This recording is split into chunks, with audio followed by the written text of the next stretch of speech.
This is the Can Crushers Wrestling Podcast. The following contest is scheduled for one fall. Let's go nuts! It's Jimmy Nuts! Right out of the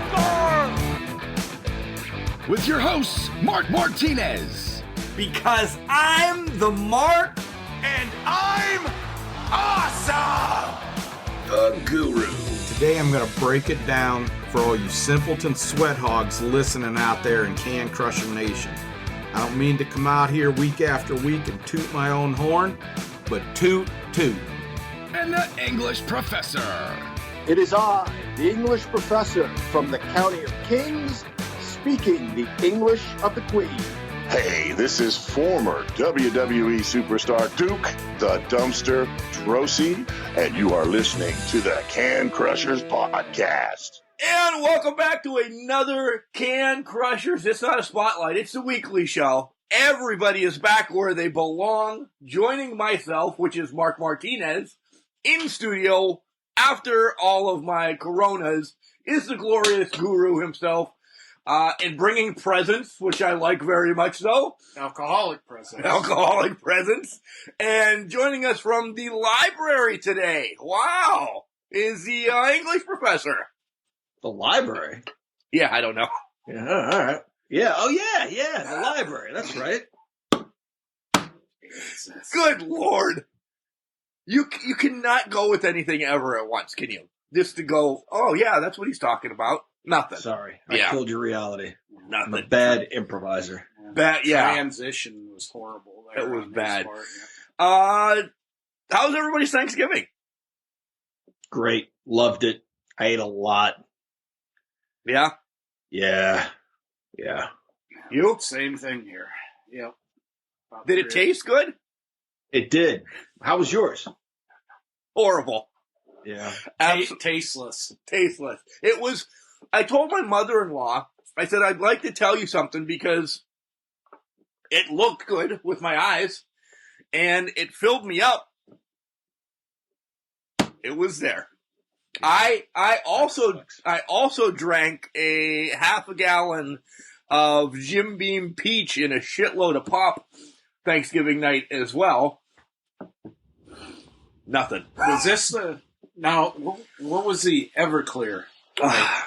That was last night? Last night we had a little bit of a get-together with some people I haven't seen in a while, and they thought I was joking. So I took a couple, spoonsful of straight-up horseradish, and they're like, anybody can do that. I'm like, okay. He's like, I got some Everclear.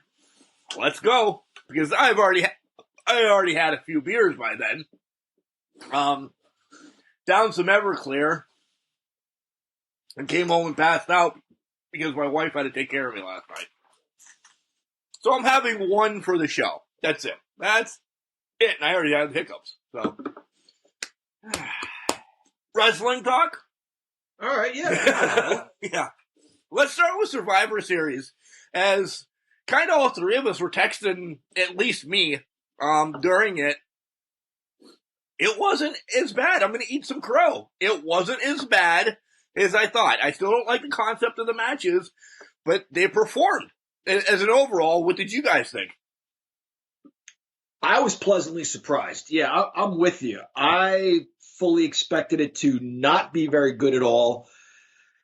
I thought the Universal Champion versus WWE Champion was actually really good. When you just let these guys do what they're capable of doing, I think it was all right. I thought the women's match was superb. The Survivor Series style matches have potential, but it's just the drama's not there. I don't give a shit about the brands. It doesn't sell this for me. It's not the same as Andre the Giant's in the ring and Hulk Hogan's in there and he's hulking up and he high-fives Ken Patera and the referee's like, oh, that's a tag. Ken Patera, oh, come on! We're just getting ready to watch Hulk Hogan and Andre the Giant. There just isn't that moment where you're like, this really matters. Because at the end of the day, everybody gets to go home with their belts and, yeah, I just don't buy the whole brand supremacy. But it was a good show. The matches were fine. And we'll get to them. Now that you just Yep. gave your whole recap. Chad? Yeah, it was the same thing. I was like, I hope John and Mark don't shit on me for this, but this actually hasn't been that bad of a show. Like I said last week, the problem that I had with it, there's nothing to invest in. There's nothing on the line. There's, no real personal grudges and shit like that. And brand supremacy's out the fucking window. Nobody gives a shit. The only time that I've liked that in probably 15 years was last year when NXT Was involved. Because it was like, fuck you, we're not the third show. There was a twist to it as well. Yeah, It added a new there was twist. Yeah. something you could be involved in it. There was something on the line, so to speak. Right. We'll start right off the bat. The pre-show had essentially 2 matches. The Gobbledygooker, he is in the history book as a 24/7 champion. Do you guys know that was Drew Gulak? It was released. Drew Gulak, yeah. It wasn't the Guerrero from the first. I can never remember which Guerrero it was. There's so many. Hector. Of them. I thought it was Hector. Yeah. Hector. It wasn't him. No. Okay. No. Is he still alive? I don't know. I think Hector is. Okay. I think Mondo's the one that died a couple of years ago. And then we had the dual brand battle royal. We spoke about maybe Miz. Oh shit! I gotta find our bets. I lost, so I'll let you know that I lost horribly. You think I would be planning shit out all day instead I just fucking slept like I knew we had a podcast or anything. Once Miz won the dual brand battle royal, I knew we weren't going to see him anymore. That was it. Boom. If he was first man out, I thought that would have gave me a little bit more twist. Plus, of course, Michael Cole says he could have a great night tonight. Nah, go ahead, John. I know what you're going to No, for me, that I thought exactly the opposite. It fooled me. I thought seeing him there at the end and Cole with the tease meant he was coming back at the end. I guess maybe, we have one more month left in the year. He better figure out if he's going to cash this thing in or not. Well, he has to cash in by WrestleMania. Well, I guess you're right. Yeah, he has until. Yeah, you're right. Now, when did Otis get it? Yeah, well, actually, it was after WrestleMania, so you have a long time yet. I was going to say, does he have, because they don't fucking tell you anything. Not anymore. Does he have until Otis's, what's left on Otis's extended warranty or whatever the fuck you want to call it? I imagine when he won it, when he fought it in the courts of the WWE and won it from Otis, he acquired all, debts and assets that go along with the briefcase. Oh. So he acquired Mandy? Well, she is on Raw. Touche. Good point there. I'll let you know, real quick, John did win. Because you missed 2. I know this. I missed most. I'll tell you that. So. What the fuck ones did John get right? All of them, pretty much. All of them. Yeah. He definitely. The only thing I missed was the men's Survivor Series match. Yeah. That's the only one I got wrong. Yeah. Because I had to be an idiot and go in the middle and say maybe some shit was going to happen. And, yeah. Oh, fucking 2020's really fucked up. You got the Corona, and now you got fucking John winning wrestling bets. I know. This year's Done. gone to hell. It I know. needs to stop tomorrow. The main show starts and it's Team Raw against Team SmackDown. I bitched right off the bat that Team SmackDown was all heels except for Otis. And he just didn't belong. And this is part of my beef about Survivor Series. That we always go back to the 4-on-4s or 5-on-5s or whatever. But I'm just saying, these are just hodgepodge teams. Rollins and Corbin and KO because he's dastardly. He's a good guy right now, but he still does underhanded things, blah, blah, blah, blah, blah. They all fit together because they have that dick-headed thing. Then you put that fat bastard in there that just needs to get in the ring and gyrate for no apparent reason.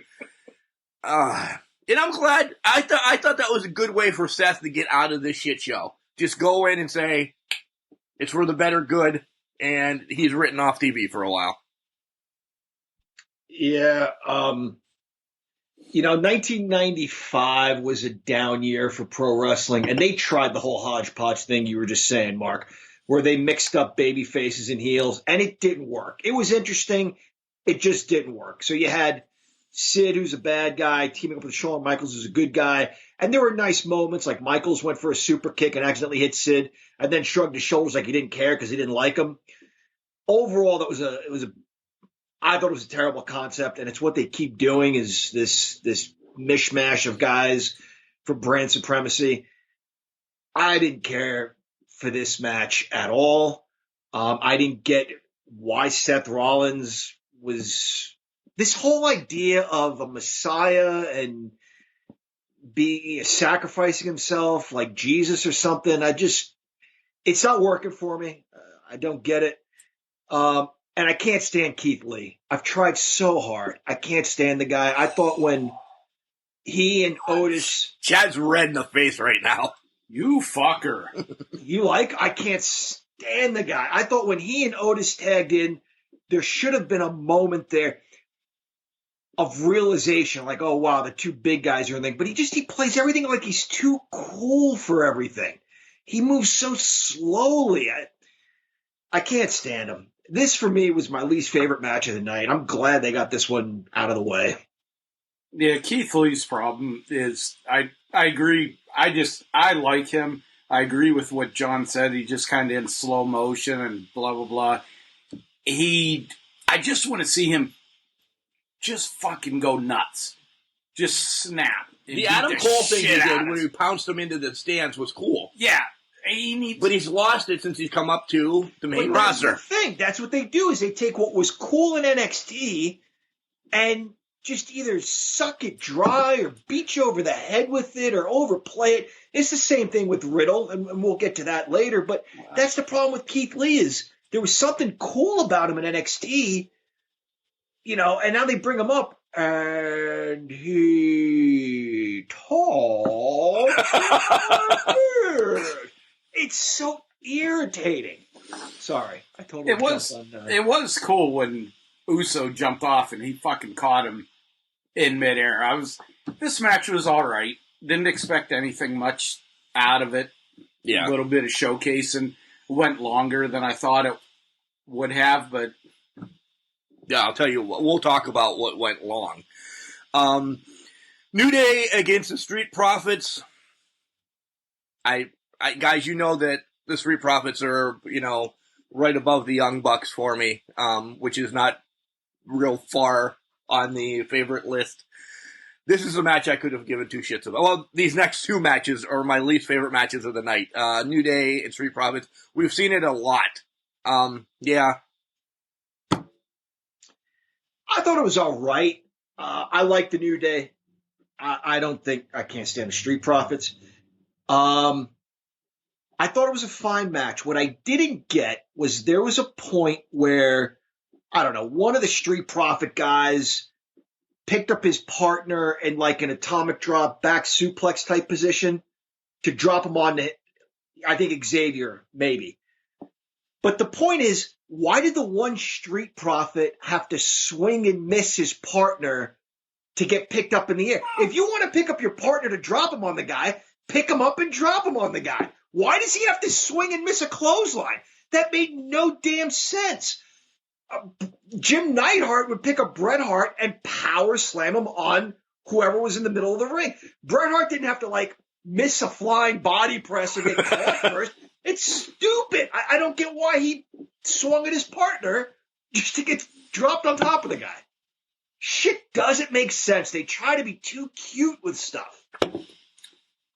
It was an all right match. I'm just saying, I don't like either of these teams. I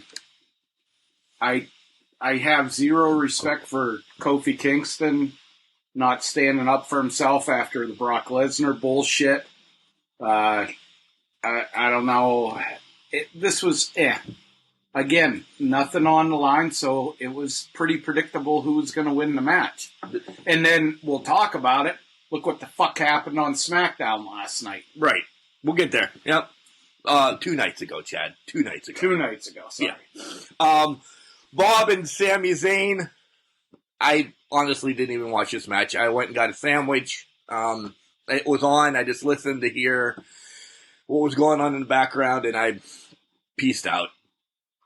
Fidel Castro got his out. He got cheated. Conspiracy theory. Exactly like all of us said, I think was going to happen. Yep. I like Bobby Lashley. Really, I do. He's grown on me. I like him in the Hurt Business when he's got a good mouthpiece. Yeah, I don't know. I think he needs the right opponent, though. It didn't seem like either guy brought out the other guy's best. Guys, we're saying we're pleasantly surprised by this pay-per-view. And we're ripping shit. it. We shit on like the 2 pre-show matches and 3 matches in. I was happy the Gobbledygooker won. Okay, my mistake. And it was, I mean, the matches were competitive. They were, somewhat entertaining, not a lot of, There's no story. stupid shit in that. It was all right for what it was, but I mean, we're conditioned to where something like this pay-per-view was all right. It was acceptable because we see shit all the time from them. Right. And is that where we're going? Down this path that, all right, that was an all right one. But that's pretty much it. I think they have, at that level, they have the best of the best talent if they're given something substantial. With this one-off match, Sami Zayn did his thing where he ran around outside the ring and said he got tripped and tried to call for a DQ. And it's funny, but there's no greater storyline here. Again, everyone it's like they got together to play for the day and then they all brought their figures back home. We did that. Yeah, but there were no figures on the line. Like, right. if you lose and I get your whatever, I get your Hulk Hogan. You know what I mean? There was nothing on the line. Next match of the match, it was a match of the night for me. It was Sasha against Asuka. I did love it. I was the one I thought that, Asuka was going to win. I was shocked when Sasha got the win. But again, we just saw this for 6 months, and saying that, I just said it was a match of the night, and we'd seen it for 6 months. What does that say about the rest of this? Essentially is what I'm saying. Like, I liked it, but I still wasn't fully invested into this. So, yeah. It's a match of the year candidate for me. You're throwing those out a lot anymore. You're smoking some hooch. There's been a lot of good stuff lately. I feel, after watching this match, Sasha Banks is easily on the short list of the best ever. Maybe the best of all time. What separates good, from very good, from great, is the trimming of space or fat or whatever you want to call it in between things that happen. And Sasha is just perpetual motion. And I think Asuka is too, but I think Sasha is just the best athlete that's out there. Over your girl. And that's pretty amazing for you to say that, because you would be going on a date with Charlotte right now if you could, because last year at this time, we had to pound it into your head that Charlotte's good, but there are better, and you would fight with us, and now you're at least on board with me. She's better than Charlotte. And Lacey Evans is one of my favorites, even though they're not doing anything with her. She's better than Lacey Evans. I think she's the best. She and Io Shirai are at the top of my list. This was a good match. Kind of expected it to be this way, but I was surprised that this came to a clean decision. I kind of thought there would have been maybe a faked injury or a Carmella. We both thought Carmella. Or Carmella or something. So, I mean, again, this was a pretty good match, but like you said, we've seen it for the last 6 months. Nobody's ready for Asuka. Well, everybody's been beating Asuka's ass. Right. So, is it time to get the title off of Asuka? What are you going to fucking put it on? That's right. That's it. Good question. Well, possibly it's Lana. She's the sole survivor in God. Raw against SmackDown. Bayley being first one out. Again, I thought it was perfect Bayley was first one out. She can play the whole role, as we'll talk about on SmackDown, but it gets her out of this train wreck that happened at the end. This match was a clusterfuck. That's why I said it was a train wreck. I think from Bayley going out, she's probably the only person in this match that could absorb that and it not hurt him. That's going to do anything or keep doing anything in WWE. I don't think anybody else in there is really expected to put that much forward. I texted you about this. Mandy Rose on the sideline, just beautiful, and I'll just leave it at that. You said Liv Morgan. Or Liv Morgan, sorry. I'm thinking of man. Never mind. Yeah. Liv Morgan on the sideline. We'll just leave it at that. So what are you eating all of a sudden in the library? You get freaking delivery. Yeah, Mrs. Professor just brought me a plate of fettuccine with garlic and oil and a glass of red wine. Oh, very nice. Nice. Well, like I've mentioned the Magnificent Morocco on the show before. I know. That's gonna be your shtick now. Yeah, last time I ate a meatball sandwich. Now it's become so easy I can eat a plate of fettuccine while doing the show. What'd you think about this match there? I know you were happy Lana was just standing on the outside the whole time. It had its moments, but that ending just for me is such shit. I'm so over the Battle Royal, whatever it is. 35 goddamn years ago, Jimmy Hart hit under the ring. It was charming then when he came out and threw the Junkyard Dog out. It was like, oh, okay, that was bullshit. You just kind of broke down the fourth wall and told us this is all bullshit. The fact that Jimmy Hart threw out a 300-pound guy at the very end, but he hit under the ring. Okay. Just this whole notion of, the least expected is the one who won. Yeah, I hated it. Then we get the main event, which is Roman and Drew. And we questioned what match was going to be before Roman and Drew because how could they let this be the match that it needed to be? Well, they did it right. They put the garbage match right there. And as John alluded to when we were just talking about it earlier, this was a good match. I love everything I did. I loved this match. I love what they did. And Drew taking the loss isn't going to hurt. Again, with Roman and Uso and everything, I want to sit at that table. I'm excited where this continues to go with Roman and Uso. Something I want to say about each guy, and I've said this before, I've been critical of Drew McIntyre. Ric Flair said it took him a couple of championship reigns before he found his groove. And you don't really get that opportunity anymore. They don't wrestle as much as they used to, but now every match is scrutinized. I also said the money was in the chase for him. I think he's going to be a good champion. I think the skill set he has, when utilized to its full potential, he can be entertaining. He can be fun to watch. And I think we're starting to get a sense of who he is and the confidence that he brings. I'll also say, as far as Roman Reigns goes, I was pleasantly surprised. The guy can work. During the course of the week, just for fun, I came across Hulk Hogan against Genichiro Tenryu. Great match. People say Hulk Hogan can't work. It's on YouTube. Watch it. You'll be pleasantly surprised. Roman Reigns, when given the right opponent and not having to stick to Superman punch spear, can put on a good match.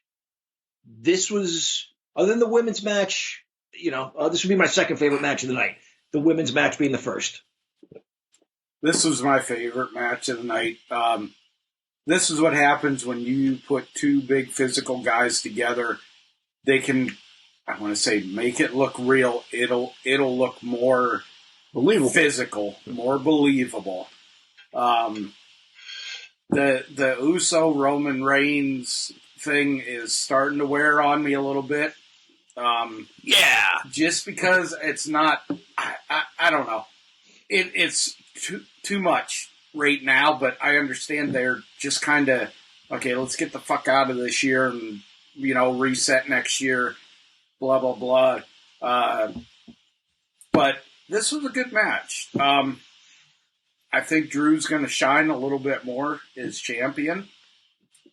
I see coming out of this match the return of Brock Lesnar. Oh, God. Well, What we'll wrap this show up. Thanks, Chad, for coming, and we'll see you next week. What does Paul Heyman really bring to the table anymore? I know Brock Lesnar, you needed a mouthpiece, but Roman Reigns can do it all. He can speak for himself, especially the character he's portraying now as the head of the household or whatever. High Chief returns. Yeah. The High Chief. You don't need Paul Heyman just to stand there and stare at him. I can't stand Paul Heyman. Paul Heyman gave Roman the instant heat in the instant. Yeah. Okay, there's no Roman's going to be iffy type of a rule breaker. He's a fucking heel. That's a great point. And Roman, God bless him with what he's gone through and everything like that. I didn't know if he was going to be able to pull this off. Dude is fucking hitting it. Best shape I've seen him in, ever. He's just, it's so his looks and everything are more natural for him being a dick and a heel than, the tweener. Kissing the babies and everything like that. So that's the matches. We're probably going to scrutinize this a little bit, or at least I will. The Undertaker final farewell stuff. They bring everybody out: Shane McMahon, Big Show, JBL, Jeff Hardy, Mick Foley, The Godfather, The Godwins, Savio Vega, Rikishi, Kevin Nash, of course HBK and Triple H have to be there.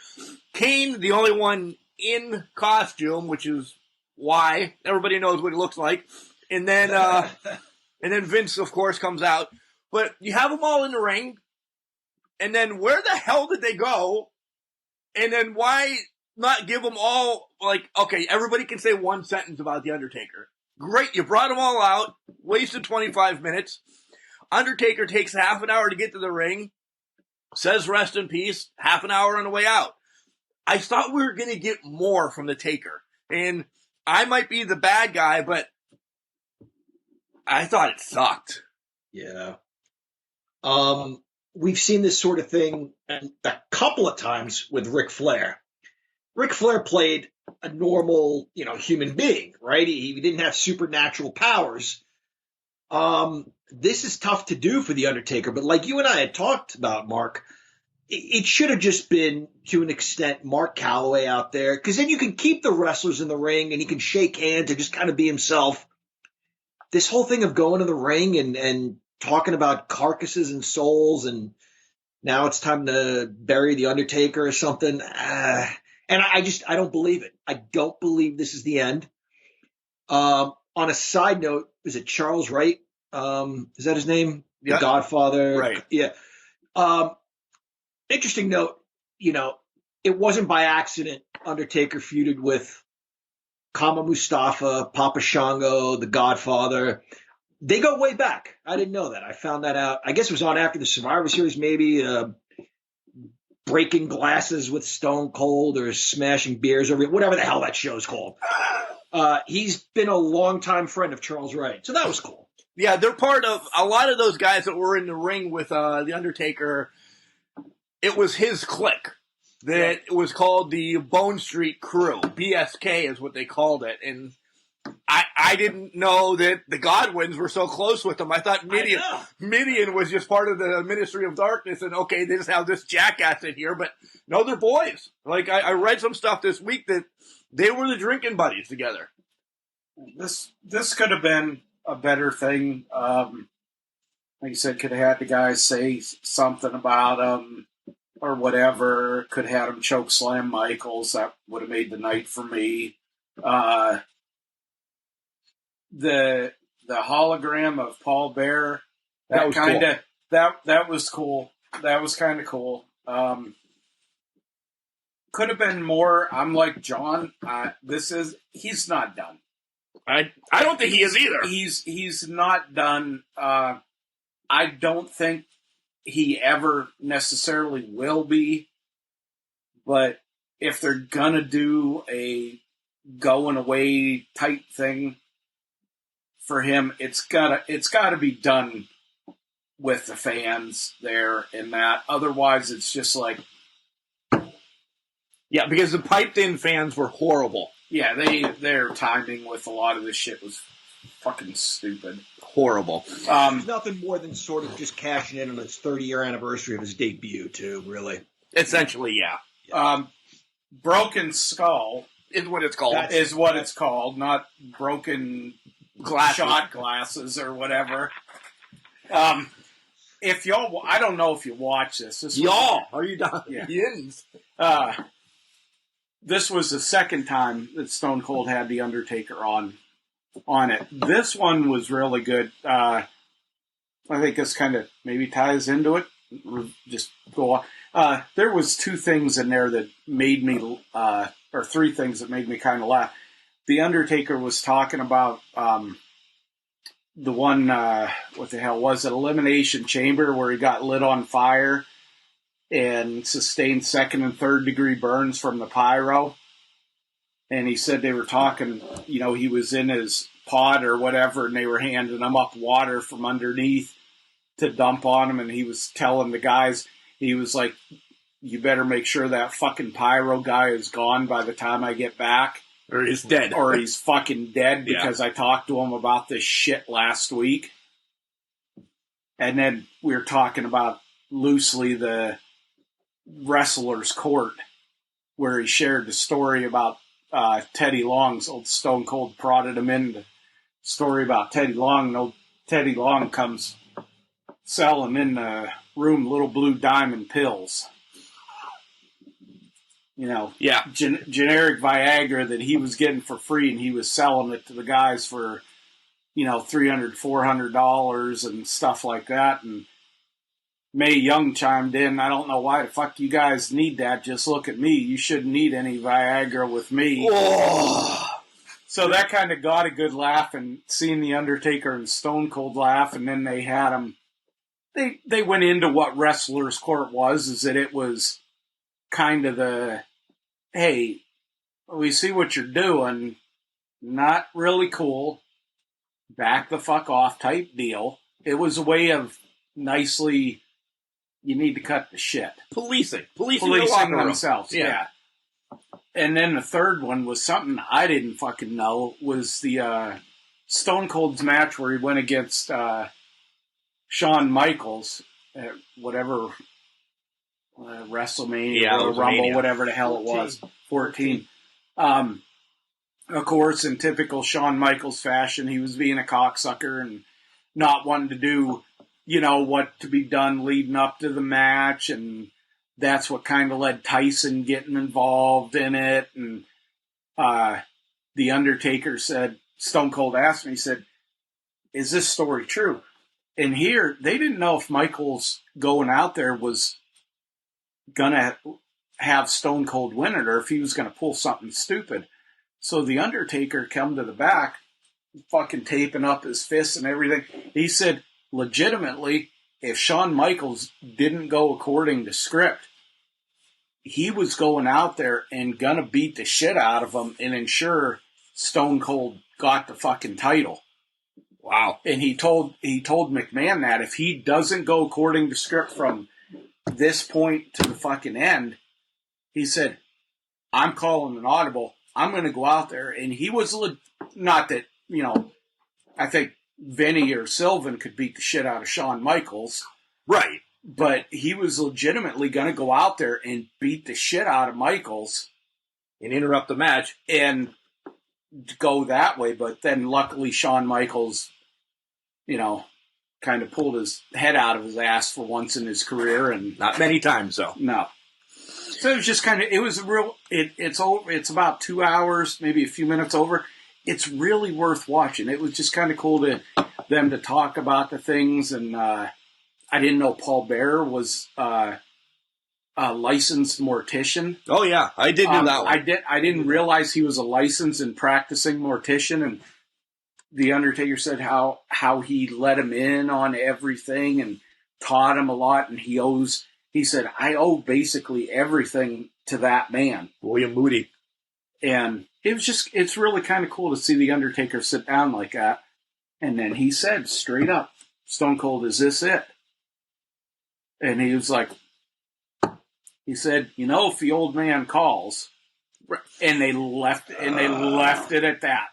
I'm telling you, if there's we'll leave it at this then. If Saudi Arabia calls and it's a 7-figure or something, check being written to The Undertaker for a 5-minute match with Savio Vega again or something, he's going. I would. Yeah, I mean, if you're making, we're going to pay for everything for you to go over there and all this and all that, and we're going to give you a fucking $1 million to go over there and, have a match. I mean, it's not like it's not like it's going to really hurt them going over there and doing it. Right. Versus if they promoted something here and he had a 5-minute match, something like that. Right. But as much as we complain and we're over it, he's earned it. Those 100-mile treks, white knuckling the steering wheel, barely going 10 miles an hour so he can make his next card for a few bucks, all the way to today. He's earned the $200 charge for an autograph or whatever the case may be. He's earned a trip to the Middle East for $1 million. But, if recent history is any indication, maybe he just ought to be finished. If you guys want to hear some of the funniest shit I've heard in years, go on to YouTube or whatever and search on Jim Cornette's podcast or whatever, where he talks about the cameos that The Undertaker has done. Okay. For people.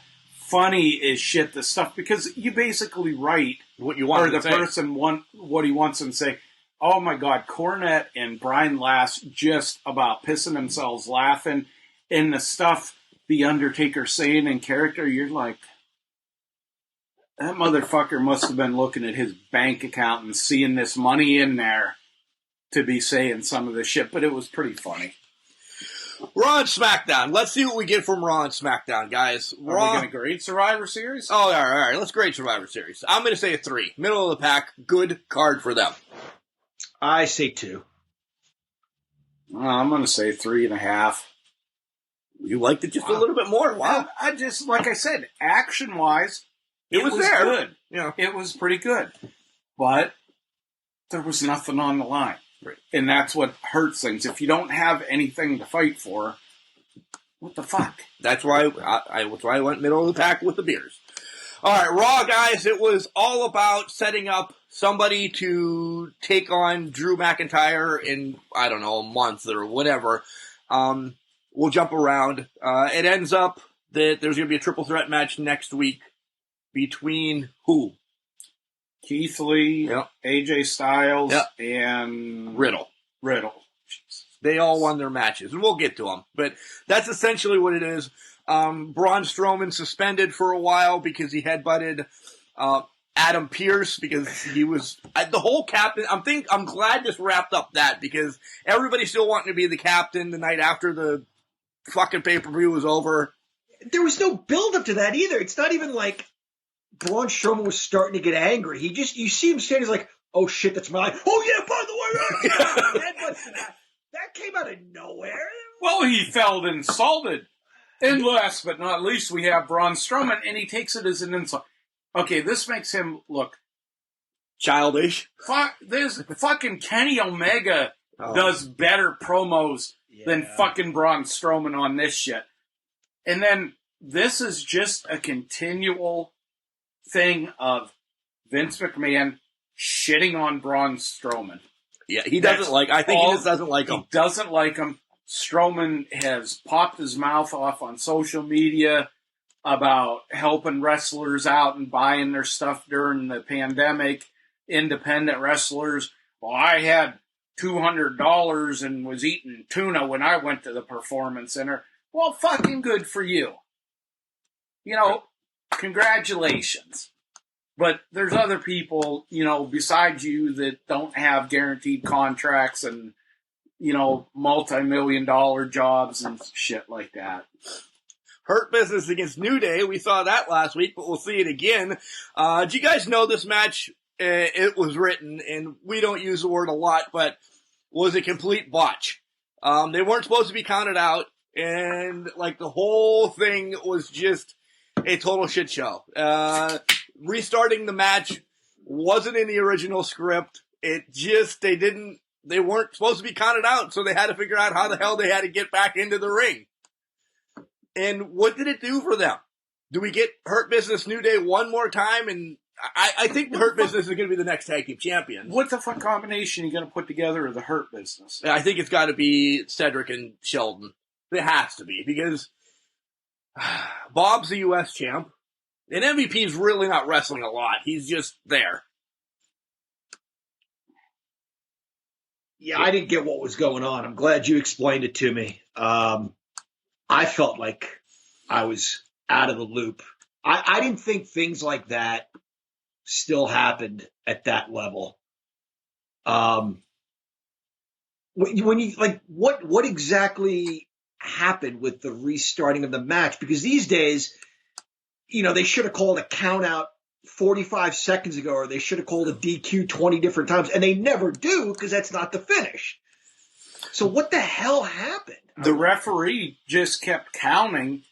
If you notice, when he counted them out, he never paused his fucking count. No. He just kept 1, 2, 3. Not the one. He's fucking pushing the one guy away, and he still keeps counting. He didn't break his count, and then he gets to 8, and they're having fucking popcorn and pancakes and Pepsi on the fucking outside. The 3 Ps. So he had to fucking count them out. Right.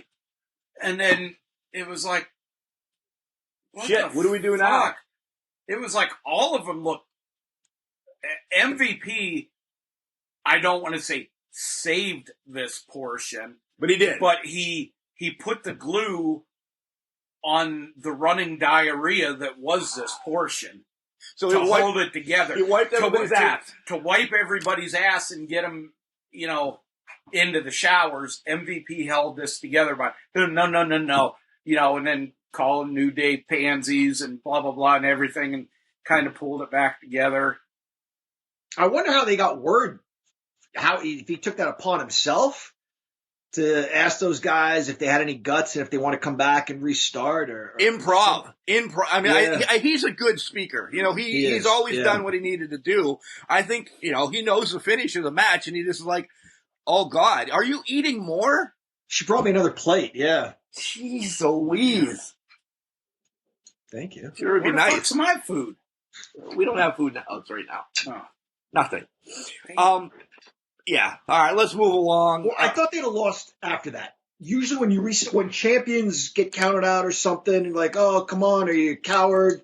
Defend your title. I thought they were going to lose after that, but they apparently went back to the finish they originally had planned. Yeah. I don't know. What else do you guys want to talk about on Raw? I mean, we gave away the main event, and how everybody got there. Nikki Cross and Alexa Bliss was not good. I could see that coming a mile away with Alexa Bliss crying. Yeah. And then Nikki Cross cried. What happened to the psychotic person that she was in NXT that would rip your eyes out just as soon as look at you? She's crying after the match. Why do all the women cry all the time on Raw? Don't they have any other emotions they can show us on dealing with these issues other than crying? Yeah, get more rage. Rage would fit her again. Right. Chad's got Alexa Bliss's outfit still makes me feel like a dirty old man. This sets up the whole. I can't. I want to get invested in Randy Orton and The Fiend, but it's not going to be the same as when Randy Orton's burning the fucking house. Like, that was fucking... Yeah. I was like, oh, holy shit type deal. I just can't get involved with it yet. They've got to be pulling something. let's see what happens this week. It was announced for the 17th time Randy Orton's going to be the guest on A Moment of Bliss. Good. So I don't know. That's all I take out of it. You said you think there's something going on with AJ. Is AJ going to be fed to Drew?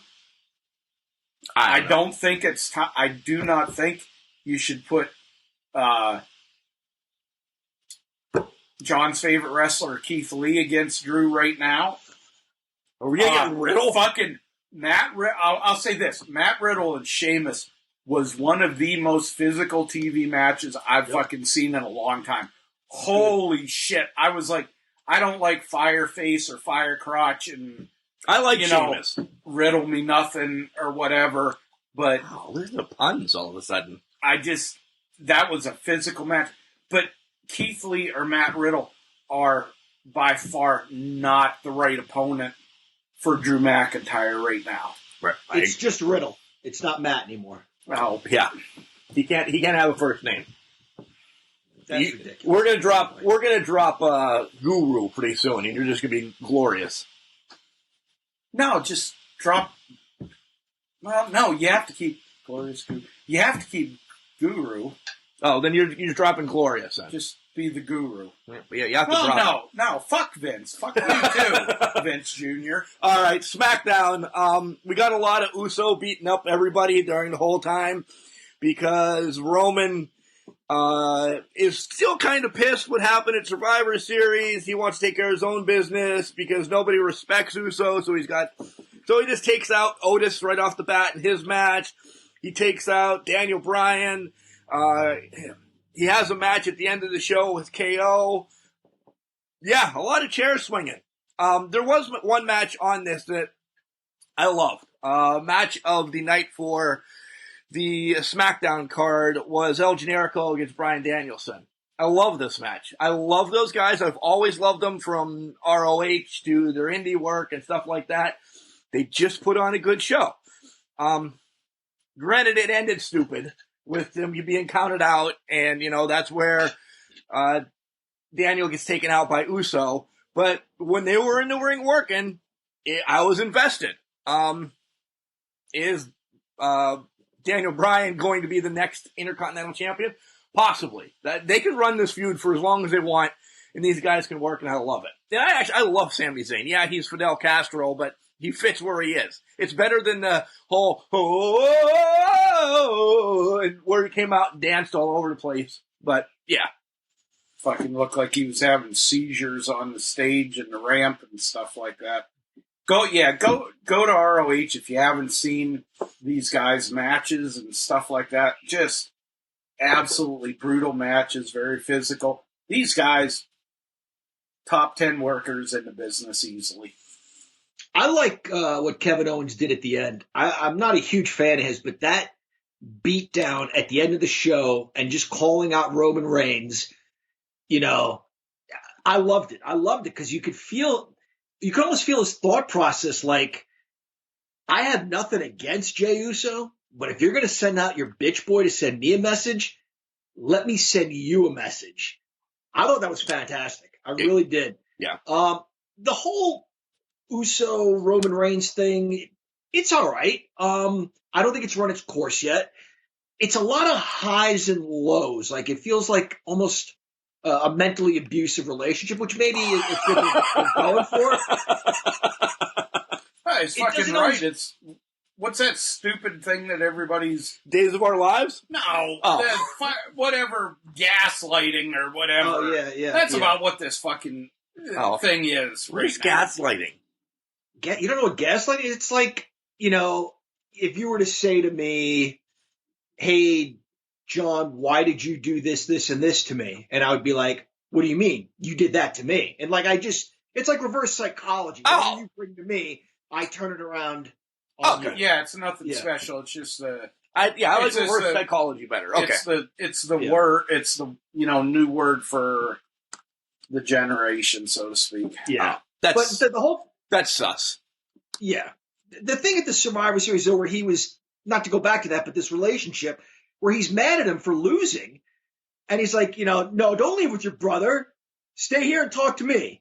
Then he changes his mind. He's like, you know what? No, I'm disgusted with you. Go ahead, leave. I don't even want to see you. Get out of here. And then Jey Uso just ends up standing there, and Roman's the one who leaves. And Donnie Brown, do you know that? And he tells him to go stand over in this other part of the boat so he doesn't have to look at him. Johnny Depp is the one who leaves the scene because Al Pacino told him to leave. It would have made sense if Al Pacino says, hey, you leave this scene right now, and Johnny Depp doesn't move, and Al Pacino's the one who leaves. I didn't get why Roman Reigns told him to get out of his eyesight, don't come around here anymore, and then he's the one who leaves. Do you think they fucked that up? How could they? It seems No, seems so. It just I see what you're saying. Yeah, It's like like he why was given something to say, and yeah, I get. it's what like you're he saying. forgot Go his ahead. fucking line. He's just standing like, "Hey, fucker, Leave. like, get out, get out." Time to go home. Okay, I'm gonna go home and water the fucking plants and kick the dog. Bye. Whatever. Yeah, it looked fucking odd.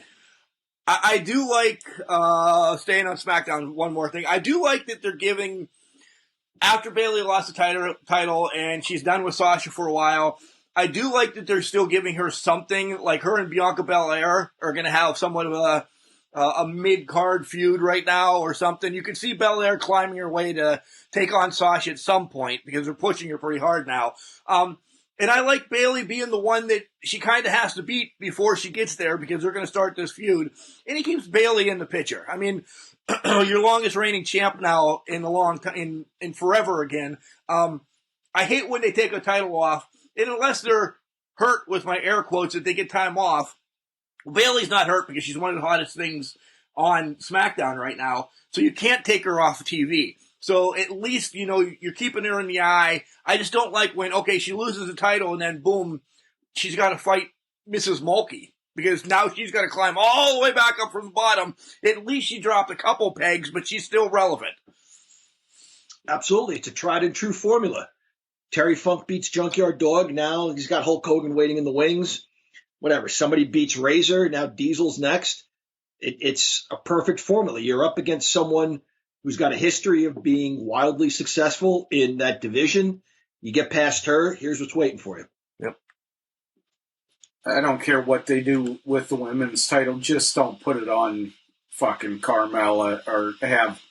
Carmella is like a quarter of a star above fucking Lana in the wrestling landscape.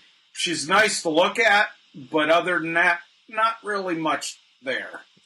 Right. And, you know, this will be shocking to John, but when they had Carmella beating Charlotte Flair, I was like, what in the fuck are you doing? Yeah. Why don't you just bring in, and you'll get this right away, hopefully, why don't you just bring in Fabulous Moolah or Mae Young to beat fucking Charlotte at that point? Right. Yeah. I agree. I agree. All right, that's our WWE segment. Anything else, guys, that you want to approach real quick? No, that was about it. Happy 58th birthday today would have been Bulldog, British Bulldog, Davey Boy Smith's 58th birthday today. You're going to save that for the news, but all right, do it now. All right, whatever. All right, Al Snow's coming up. He's going to tell you about his collar and elbow brand, and we'll run through a quick. We have a promo code here on Can Crushers. It's all one word, Can Crushers. It's that easy. Capital C in Can, capital C in Crushers. It saves you 10%. Hat, hoodies, tees. They just released a new beanie right now that's really cool. That's probably going to be my winter hat this year. Hopefully, I get a package soon. With the fall stuff and the winter stuff on its way, I didn't get anything yet. So, Chad or Al, but here comes Al. Wrestling. A love and a passion we all share. I've started a wrestling brand. The wrestling brand. A brand founded on the aspects of wrestling. Two entities working together to create a product that connects emotionally for people everywhere. Collar and Elbow is the brand. Passion and love for wrestling is the drive. I am Al Snow, and this is Collar and Elbow, the wrestling brand.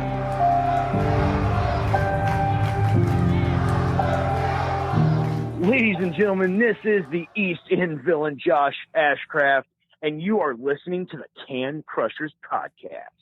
And welcome back to Can Crushers. It is I, the English professor. And if you listeners can smell the garlic on my breath, it's because I've had two big plates of fettuccine with garlic and oil. I hate you. Yeah, I'm sorry. Once you're 100% better, you can come over and have some. What about AEW, you guys? Want to talk about AEW? Hey, who the hell else is on this show, Mark? Since apparently Chad's not here. He left after the first segment. Yeah. Okay. Oh, yeah. Sorry. Joined by Chad, the Glorious Guru, and your host is Mark Martinez. Oh, there you go. And who are you? Yeah, well, we know. We got. Yeah, I got that out of the way. Oh, okay. Yeah. Say that first and foremost. Let me run through AEW, then one of you guys can do NXT, because I can chime in on stuff that I read, but I really didn't watch it. I really only read NXT. I was hanging out, drinking and stuff. Like, it was a week full of drinking for me. Thank God I go back to work today. Hangman against Silver starts the show. Man, we all love Hangman, right? We do. Silver is, when he first started with the Dark Order, whatever, he's really coming to himself. Like, I love this guy in the ring. As a smaller statured guy, working with Hangman's good. I don't know, working with like Hager or Wardlow or maybe even Archer or something, it would go over well. But you keep him with those same people, he can move. I like Silver. He can move, and I think he's got great psychology and great body language. Yeah, you've been a fan of the Dark Order, Mark, for a little while. For me, this guy kind of came out of nowhere because this is the first week I really took notice of how good this guy is. And, not to go too far ahead, I think he did some really good work during the women's title match later, just from up the rampway, but we'll get to that. But this match was really physical, really hard hitting. There were some vicious kicks from Silver. That buckshot lariat, I think, always looks good. Enjoyable match. Way to kick off the show. Wait, what? We're praising a wrestling company for kicking off the show, right? AEW does it every week. I'm sorry. They do. Yeah, they tend to start with a reasonable match. Yeah, this was good. Adam Page is just, they seem to be holding him back. I just feel like and when I say that, I mean, not like Kevin Nash, Shawn Michaels, the Click fucking everybody holding them back. But it's just like they're going to release him soon. There's going to be a big boom. Something's going to fucking happen. Pray to God it has to do with maybe him breaking Kenny Omega and the Young Bucks' legs or something. But he's going to snap. And when he snaps, that fucking place is going to explode. I agree. I thought the same thing. Because the last couple matches after, the Omega one, he's just been with tweeners, and I don't mean it disrespectfully because I just said how much I like Silver, but he's with people that he's better than. But he's making them look just as good, and there's something in the works for Hangman, and I'm happy about it. We get two kind of promos real quick with Omega talking about last week. Nothing really there. Why doesn't somebody just fucking take a baseball bat to his fucking head? Jeez. I'm the sweeper.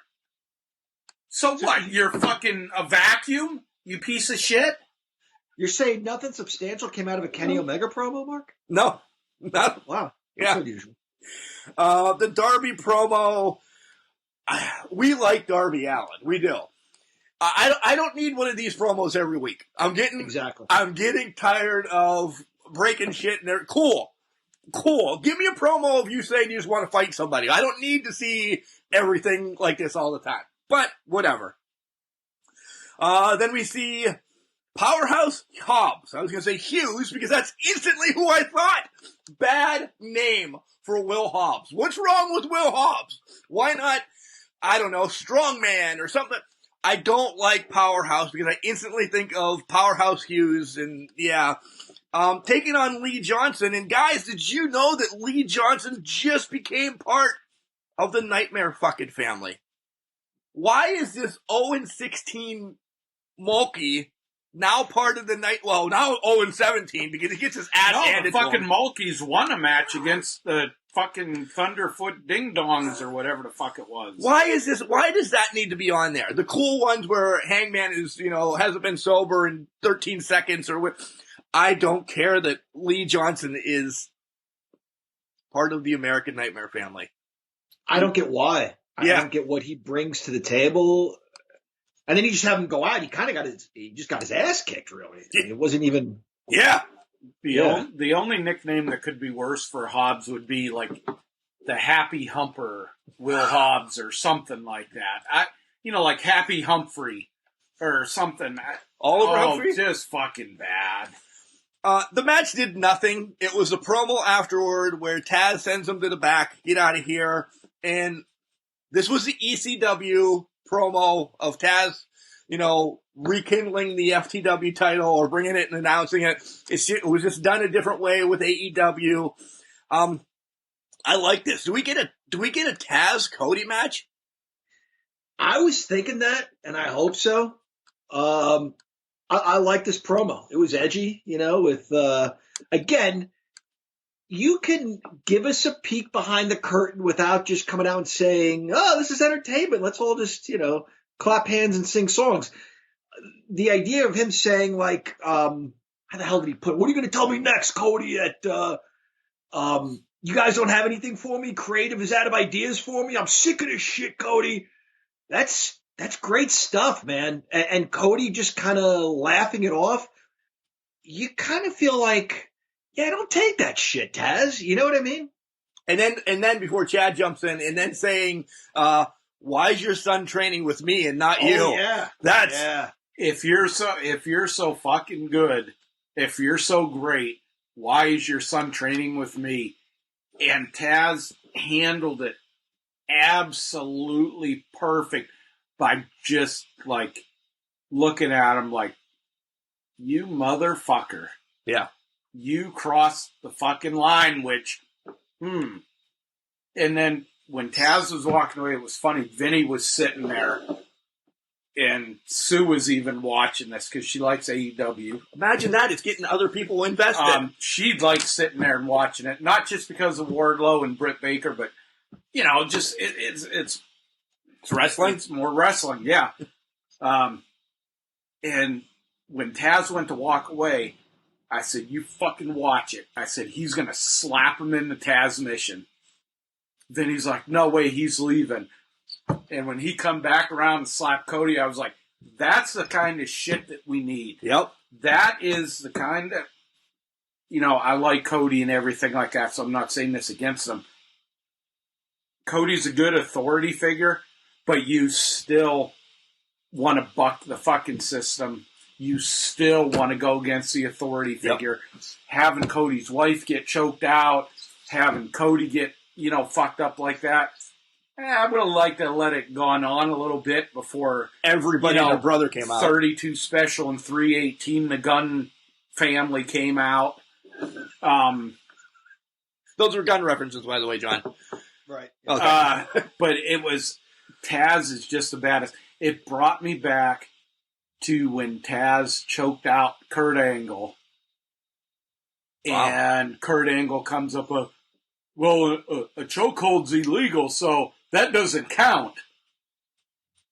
It's going to start something here. Yeah. It proud dad moment. When he got Cody in that Taz mission, Sylvan was like, I probably shouldn't say this on the show, but I'll say it. Sylvan was like, how does that even hurt? And I was like, oh, come here, buddy. And he's like, okay, dad, okay. That's a proud dad moment. You choking your son out. That's great. It's proud dad. Right, it's a rite of passage. John, I'm right along with you. Vinny says the same thing. Well, that doesn't look bad. His arm's not too, far, or his arm's not on his throat or something like that. Point. And then I grab Vinny and I just put my arm across and grab his shoulder because he's still a little guy. I grab his shoulder or whatever and drop back like I'm actually choking him out, and he's like, oh my God, Mommy! But I anyway, can't do that anymore. Ethan puts me in shit, and I have to tap. He's a big boy. Ethan's a big you're boy. a puss too. I am a puss. The Eddie Kingston being disappointed against the Death Triangle, and then Mox shows up. I like that we're still teasing Eddie and Mox again. I do. I like that. Both of them bastards. Yep, and I love this because Moxley didn't even say anything, but Kingston knows him so well. They go so far back. He knew what he was going to say before he even said it. He's like, don't even start with me. You know I had nothing to do with that. Go bust somebody else's balls. Something to that effect. But, like, don't even come to me with that bullshit because that's just what it is. It's bullshit, and you know it. And Mox is like, okay, and he left. That's how good Moxley is, though. He doesn't even need to say anything. I'm glad he's in AEW where he's really had a chance to shine. Does this with Kingston come into play during Moxley's match this week with Omega? Yes. I do not. I would be extremely, extremely surprised if Twinkle Toes McFingerfuck wins the title. But I think Kingston causes Omega the match. I don't see them putting... I don't see him putting it on Omega yet. I see in time, but I don't see yet. There's too much with Moxley right now. Agree. There's something with this. They keep referencing fucking cold or... Winter's coming. Winter's coming. Winter's coming. Yeah, I don't... There's something fucking up with that. Are they... I'll say jokingly, are they bringing in Glacier? Oh, No. I hope so. But, I mean, there's something coming in there. Yeah. And- They've announced this tagline 100 times in 3 weeks now that it means something. And thank God we don't know. Yeah, I don't want to know. I don't want to see teasers. The only thing I'm going to throw out there that would be the one thing that would totally blow everybody's mind is if it was Virgil. No. I would, if it's Virgil, I'm coming down and punching you in the head. Or going to wherever you work and punch you in the head. Okay. I think it's going to be somebody from New Japan. Okada or somebody like that. I thought it was going to be Shaq dressed up as the Yeti. Because winter's coming and he's like a igloo monster or something. Whatever the hell the Yeti is supposed to be. Oh, what was the guy? Well, fucking Christmas is coming. What's the... Santa Claus? No, not Santa Claus. The fucking dude that had the bad tooth. In Rudolph. Oh, the dentist. That would be Britt Baker. Not the dentist. The guy that... The snowman dude. What the fuck was he? I was a Yeti. The Abominable Snowman? Was that what he was? I Yeah. can't remember. Yeti, Abominable Snowman. Yeah, Come on, is you're it the going to hunter. be... Is it Shaq is the Abominable Snowman Oh, yeah. with a bad tooth, and then you have Britt Baker come down. I don't know. Perfect. Book it. Book it. I didn't care about Top Flight against Hybrid too. I could see them going and 5, 6, 7, 8, and they just went through a goddamn dance routine. Shamil, Shamazo. Put these Monster Fuck Incorporated. That's all this was. It was a dance routine. I hated the living shit out of this match. The only thing I liked was the very ending. That was a very unique leg lock. It looked like he was going for some sort of like an Indian death lock, but he turned it into something else for the submission. Other than that, these guys should have been in ballerina dresses or something doing a dance. Put these motherfuckers on Dancing with the Stars. Hey, Yep. Dancing with the Stars was great this year, by the way. I liked it. I really liked the Vicky and Nyla kind of nepotism thing. I love that. Like, wow. Vicky's actually, I don't say she's ever growing on me, but she's toned her squeakiness down. That she's actually talking like a human being now. So, but I think Nyla needs somebody. So I think this works out well. This is working out really well for the two of them. I think they're both kind of coming into their own at the same time. Obviously, Vicky's been around the business a long time, but we've mentioned like stars from WWE come over, and there's still a little bit of that WWE in them, which is only natural. They've played a part for so long. It takes them a little while to kind of break out of that shell. I think you're seeing a different Vicky Guerrero, and I think you're seeing Nyla Rose come into her own at all. I think even if it wasn't all that effective, it was a fun promo with these two women. He's got nothing. Yeah, I skipped this. I'm not a fan of Vicky or Nyla Rose, so when I seen this, I went and got a drink, I think, or something, or a dish of ice cream or something. FTR, a short little thing. FTR is doing some soul searching. I like that. Chad thought for a while they'd be done in AEW. This is one that I actually like. You know, they lost the titles, and I know I just said it about Bayley the other way, but they're not off TV, but they're taking a step back to kind of regroup because they said for that 3 count, the Young Bucks were the best tag team that night. But they're the best tag team overall, and they're coming back. It just told the story fucking short and sweet, and that's what it was about. Perfect. I can't add anything to it. It was an old school promo. Where, when, why, and how. Boom, done.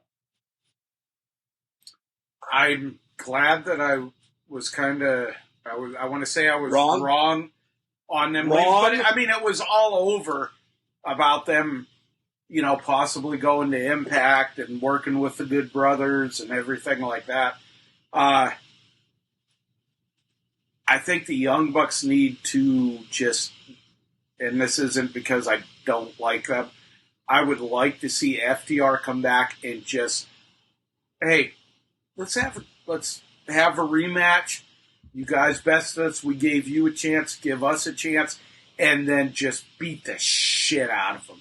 Everything cheating that you can, from the, you know, Ric Flair Twig and Giggleberry twist to, you know, Randy Orton stomp, whatever. Jericho and Hager against SCU. I'm still not on board with Jericho being in tag teams. I don't know. And I don't like Hager at all, so. Jericho's best days are behind him. Yeah. Tag team wrestling's probably better for him, but probably with somebody who's not named Jake Hager. Overall, this match accomplished what it was supposed to accomplish. The right team went over. And it pisses you off a little bit to look outside the ring and see nearly half a dozen guys. Like, this is ridiculous. But, man, that's the point. The good guys are just completely outnumbered. They still nearly win, but they're just completely outnumbered. Yeah, I'm not a real big fan of... I want to say Jericho in tag teams is just... It's a step down for him. Yeah. He could be a middle-of-the-road player right now. You know, he could be factoring into things. They could be doing more than, you know, whatever that... What the fuck was it? The hangover bullshit that they did the week before. I think he needs to be involved more, pushing this angle with MJF and everything. Right. Hager, nice guy. Met him at the, you know, Night of Superstars a couple years ago. He's, you know, really great guy and everything. But he's a follower. He's not a leader. No. And it's just a combination that's just like... And we need more tension between him and Wardlow. They're just staring at each other the whole time. Have Wardlow maybe try to get involved to save them next week in their next tag team match and maybe hit Hager. Do something, because, all right, there's 2 big guys in the inner circle. Yep, it's going to happen. The long storyline for this isn't right, because you're keeping Wardlow out of the ring. The right thing happened with MJF being the one to get involved to prove that he is a real member of this group. They made the right decision by letting him in. But to your point, Mark, I think the next logical step is to create that friction between the 2 big guys where MJF interfered and proves he's a real member of the team. And now maybe Wardlow tries to solidify that and screw something up somehow. Miro, Kip Sabian playing video games. Orange Cassidy walks in and turns it off. And then, all right, I like Best Friends, but are they only good in fighting parking lot matches? Because we're clearly going to get another parking lot match between Best Friends and Miro and Kip Sabian. Or maybe they have to play Mortal Kombat, and whoever wins, wins. I mean, what? It's almost the same thing they just did with Santana and Ortiz, just different people in a different... this is going to sound stupid, Mark. Different people, different storyline, because they were pissed that they broke Sue's van. Well, they just took the best friends and they broke a video game system. They just swapped where they are, and the same goddamn thing's happening. It's kind of a similar story. What I gained out of this was that WWE really has the best camera people. That's been the story for years. How long did Miro wrestle there? Camera guy never got in his way, but he's in the middle of a brawl, and he's like, "Stay out of my way!" And he shakes the camera, and yeah, holy cow, that guy. They're in the ring sometimes. They're everywhere, but this one guy was in the way. Miro got pissed off. Does that not lend to more a little bit more credibility, sure. though? Yeah. The untrained, I don't want to say untrained, the unexpected aspect of it. Now, obviously you see the difference in the camera work and that, but I think that kind of works into it. It's like I'm expecting Miro one of these days to grab a camera and hit a fucking guy with it or something, with the way things have been going the last couple of weeks. Contract signing, Mox jumps Omega and just beats the piss out of him, signs the contract, good to go. Loved it. It's something you expect out of a heel. This time we got it out of the babyface champion. I love the risk of making a really big decision when you're not 100% sure of something and the possible ramifications that come from that. Omega said he had nothing to do with it. Whether Moxley believes that or not, he's just taking it upon himself to even that score. He just beat the hell out of him. And I think we know where this is going. I think we're going to find out Omega really, in fact, did have nothing to do with this. It's going to be somebody else. And Mox is going to realize he made a mistake. I was glad to see this.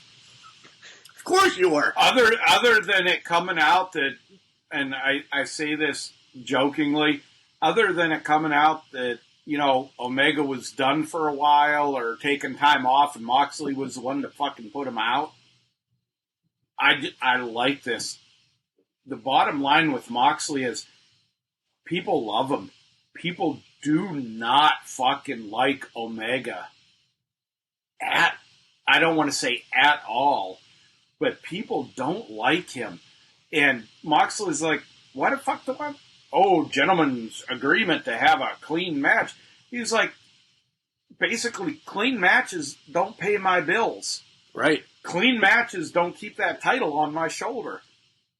And when I got a pregnant wife at home, right? I absolutely love this. I've said from day one, Moxley was so underutilized in the WWE. Probably in the last I don't care, I'll probably catch some shit from you guys. In the last 15, 20 years, his reign as WWE champion was probably one of the better ones because you could believe in him. Yeah, oh because no, I agree. He was just a dick. He was a physical guy. It goes back to when he popped off to Mick Foley before he went into NXT and says, you made your fucking living by getting thrown off of a cage and confronted him and shit. It just plays into his character. His character's believable. Kenny Omega with the, two hookers that come out with the fucking brooms sweeping back and forth. Ooh, the sweeper. Who the fuck knows what the sweeper is? What are you, a fucking dirt devil or a... He's a Hoover because he sucks or he's so a fucking Hoover. Yeah, good one. I like that. Hoover because he sucks so bad. We're marks, but there's some mark out there who knows exactly what that means. It is a reference to who knows what. It's to his New Japan time. Right. And I knew exactly what he was talking about. I rolled my fucking eyes, not just because I don't like him, but because he was to New Japan just like the Young Bucks were. Right. New Japan had, I don't want to say zero respect for him, but it wasn't far from it because they couldn't have matches. They couldn't elevate somebody over there. They had to have good talent good to great talent in the ring with them to have good matches. And that is the exact opposite of what you want as a professional. You want somebody that can take here's a throwback to the 80s, a Denny Brown or a Mike Jackson. Wow. And make them look good. How many times did Flair get on and wrestle those kind of guys and make them look like, holy fuck, those guys are $1 million? Kenny Omega can't do that. The Young Bucks can't do that. Next up is Anna Jay with Taya Conte taking on Shida for the Women's Championship.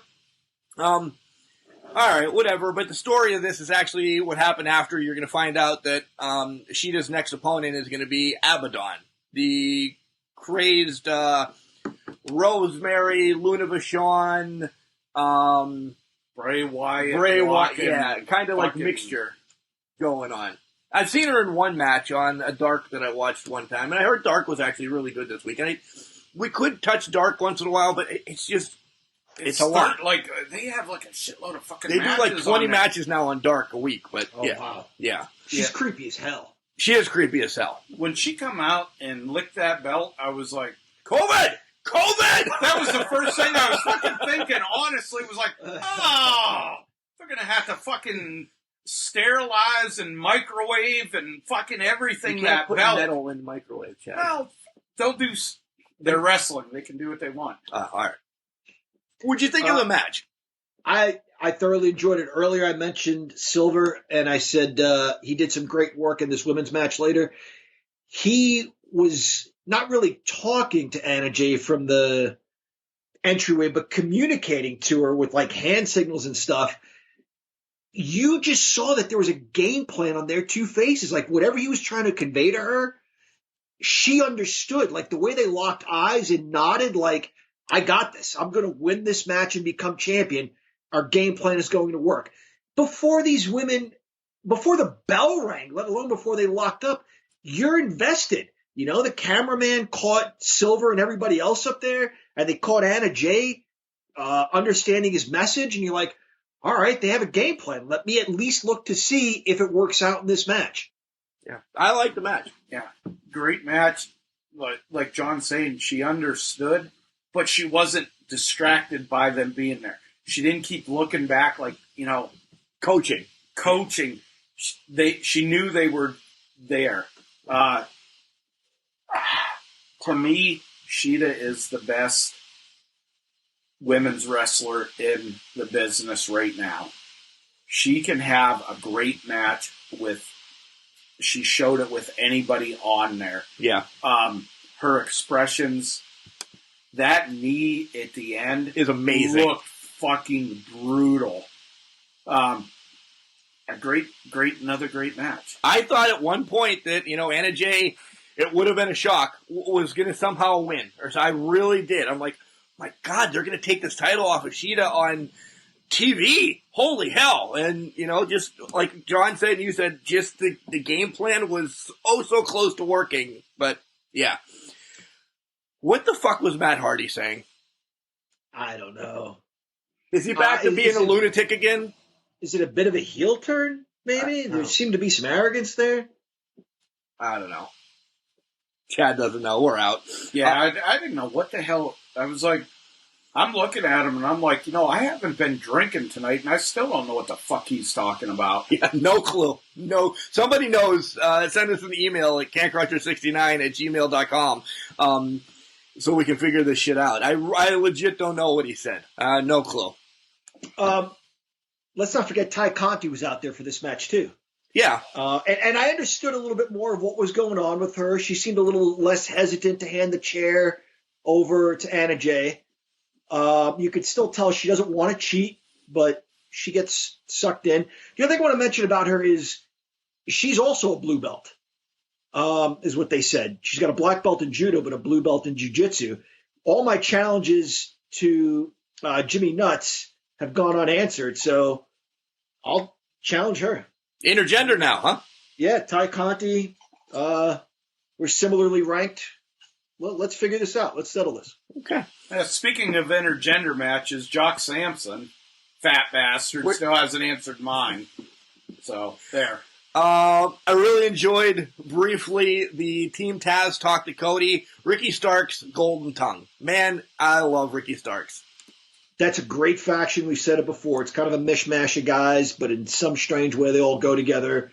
And Cage doesn't have to say much. He's a big, strong guy. Just look in the camera, take 8 seconds, threaten everybody, and that's all you need. It doesn't need to be elaborate. I love how low-key AEW is for the most part. They do some corny pro wrestling stuff, but even like you look at the match we just discussed, Anna Jay loses. She's not kicking ropes or anything. She looks like someone who just lost the World Series and thinks they need to go get better pitching or something. You know what I mean? Right. Brian Cage reminds me of, what's that guy from the Street Fighter that was green? The big jacked up guy that was green with... John just said Longa. Yeah. Blanca. That's what... Blanca. Every time I see Brian Cage, that's what I think of.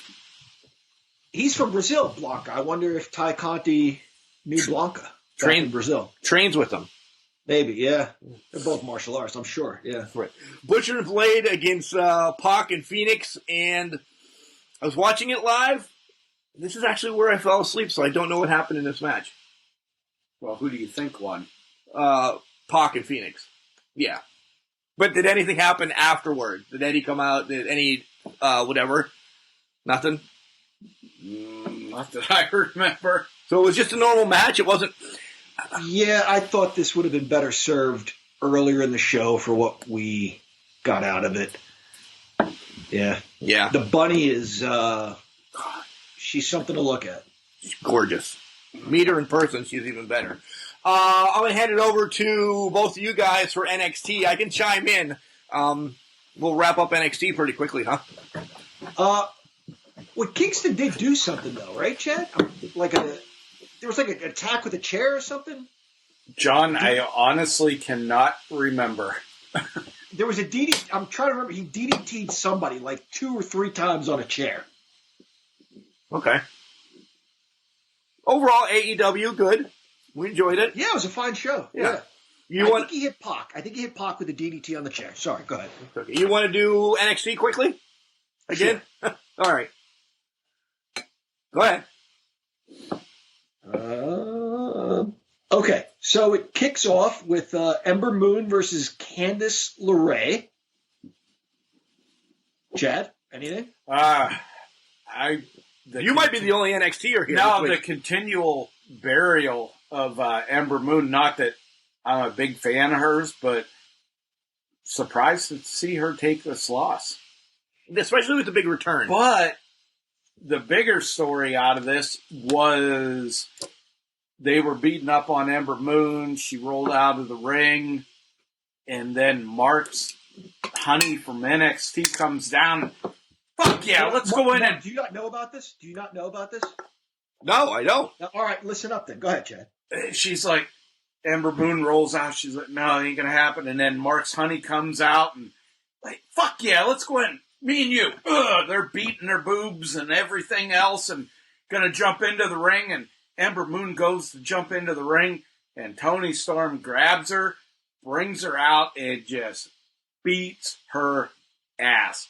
And she looks at the camera and says, I told you were going to see a different Toni Storm. So Toni Storm turned awesome. Good. That is the 4th member of their War Games nice team.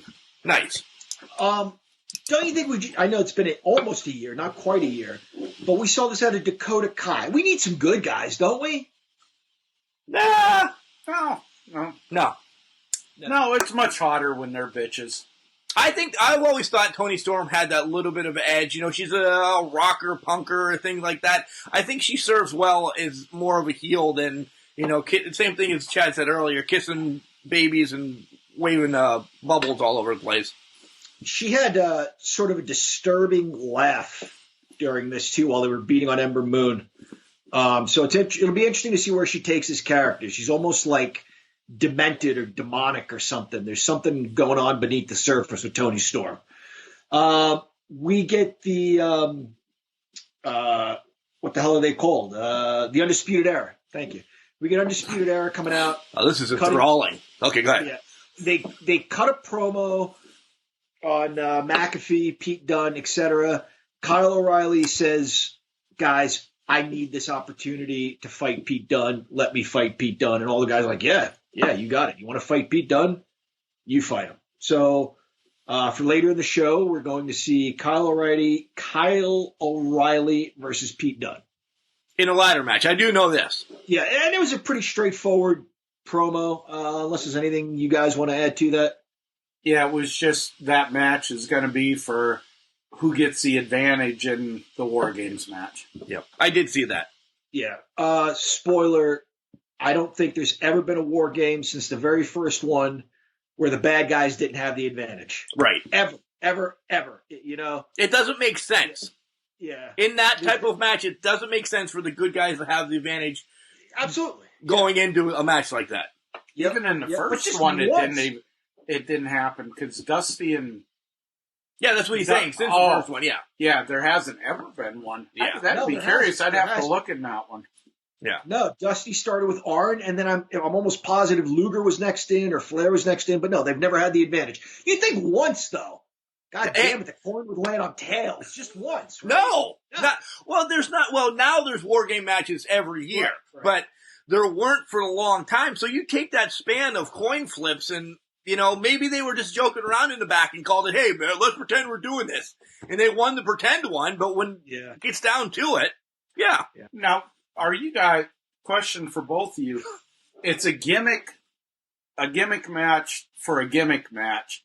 Do you think having a ladder match to determine this is the right way to go, or should they just have like a arm wrestling? No, that would be even worse. That'd be like a shitty gimmick for a gimmick match. Should they just have a regular match? I don't see what's wrong with just having a regular match. I really don't. I mean, you're like you just said. I don't know in one feud you could have so many gimmick matches. It kind of ruins the feud a little bit because you're putting the focus on the match, so to speak. The gimmick, the ladder match, saves face for everybody. Nobody gets pinned going into a big match like this. You could still, we've always seen like somebody getting pinned just before a pay-per-view. It works. Like when the NWO wrestled Stone Cold and The Rock just before WrestleMania. Hulk dropped the leg on The Rock and pinned him 1, 2, 3. It didn't hurt their WrestleMania match. I think you can go either way with it, but the gimmick match at least eliminates a legitimate loss for whomever loses. I think it plays into, now it gives O'Reilly and Dunne, you motherfucker, you beat me. The ending promo with Adam Cole and this is bullshit and everything like that. It gives them a little something.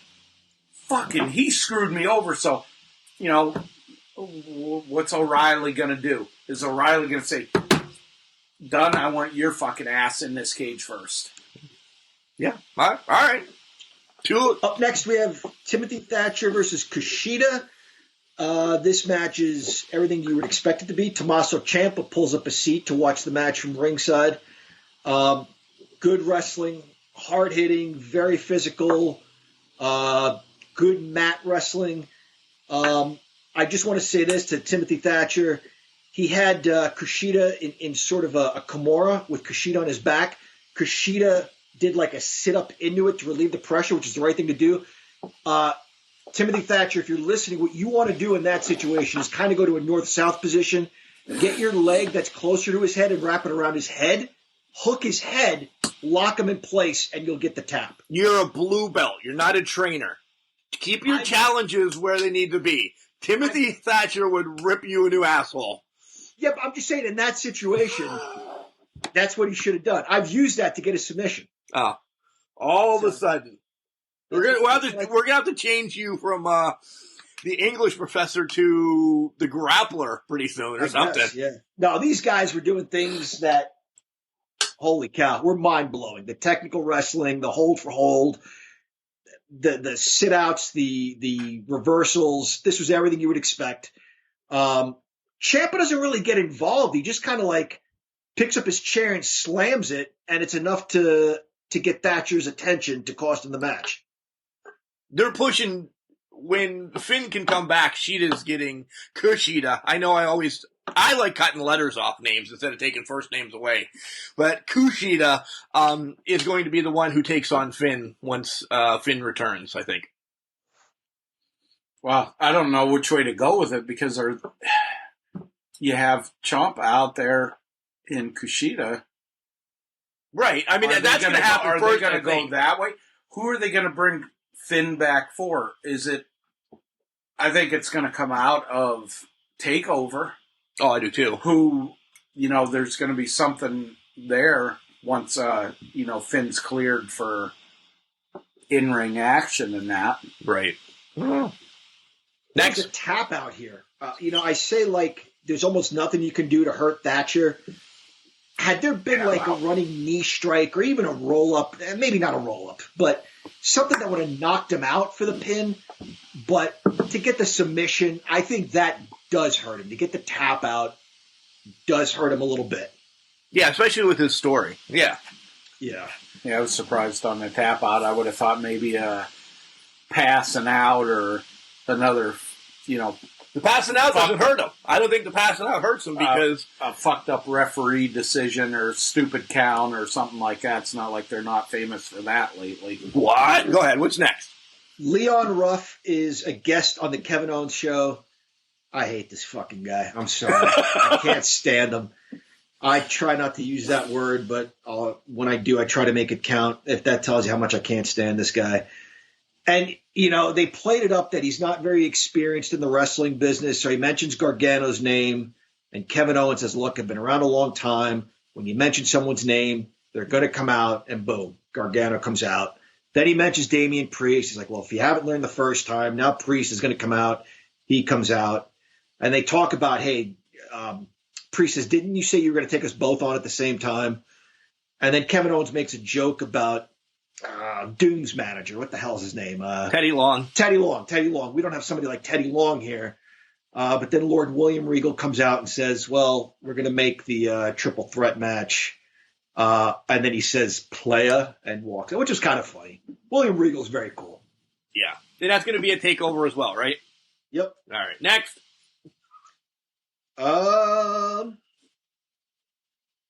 Cameron Grimes versus Jake Atlas. This was another situation where it was just an opportunity for Dexter Lumis, the guy with the bugging eyes, to kind of come out and intimidate Cameron Grimes. This was not about Jake Atlas at all. Okay. We got nothing. Yeah. Next, we get Rhea Ripley talking about how she respects Io Shirai, still is disappointed over her loss, but that she's going to rebound, regroup, whatever. And we get an interruption from Candice LeRae. Nothing. We got nothing. You can zip through NXT and touch on hot points now because we're both tapped out. I don't know who the hell the grizzled young veterans are. Anybody? They made a return. I did see that on a post that I actually put. Forgotten Sons? No, the grizzled young veterans. They were out for a while. They made a return. Yeah, okay. And then we alluded to this earlier. The main event was Pete Dunne against Kyle O'Reilly. These guys are so good. They really are. They gave us a great wrestling match, but the idea that this is a ladder match wasn't lost on us. We've had this discussion before where the gimmick sometimes doesn't play into the match. These guys are so good that they could use the gimmick 20 different ways. It wasn't even on a pay-per-view. It was in the last minutes of the show.